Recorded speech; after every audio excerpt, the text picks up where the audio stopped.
আমি 2017 চনৰ পৰাই আমাৰ শিবিৰটো ৰহাত চলি আছে আৰু আমি 18 চনৰ পৰা আমি আৰম্ভ কৰিছোঁ। ইতিমধ্যে আমাৰ ধৰক আমাৰ প্ৰায় 200ৰো অধিক আমি পৰীক্ষাৰ্থী আমি ট্ৰেইনিং দিছোঁ।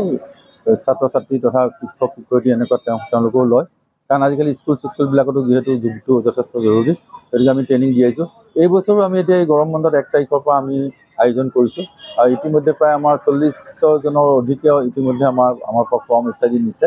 গতিকে 1 তাৰিখে আমি পুৱা 5 বজাৰ পৰা আৰম্ভ কৰিম আৰু ইয়াৰ জৰিয়তে মানে আমি ইতিমধ্যে আমাৰ ইয়াৰ পৰা প্ৰায় মেডিকেলত 30ৰো অধিক ল'ৰা ছোৱালী ছাত্ৰ ছাত্ৰী বা এনেকুৱা তেওঁলোকে গৈ পেলাই চাকৰি কৰে, মেডিকেলত চাকৰি কৰি আছে বিভিন্ন ক্ষেত্ৰত, বা গুৱাহাটীত গৈ বিভিন্ন যোগৰ যিবিলাক হেৰি আছে গুৱাহাটীত প্ৰাইভেট, সেইবিলাকত গৈ চাকৰি বাকৰি ইত্যাদি কৰি আছে।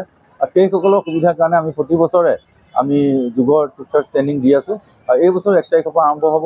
আৰু সেইমতে ধৰক নিজে যোগ শিকাৰ উপৰিও ওচৰে পাঁজৰে যদি ঘৰখন বা ওচৰত প্ৰতিবেশী সকলোকে যদি যোগ শিকায় নিৰোগী কৰিব পাৰে, তাৰো এটা লক্ষ্য আছে। আৰু তদুপৰি ল'ৰা ছোৱালীবিলাকৰ এটা সংস্থাপনৰ লক্ষ্য লৈ আমি যোগ টিচাৰ্ছ ট্ৰেইনিংটো আয়োজন কৰিছোঁ। আপোনালোকৰ এই প্ৰশিক্ষণটো ক'ত হ'ব? এইটো আমাৰ মহেন্দ্ৰ হাজৰিকা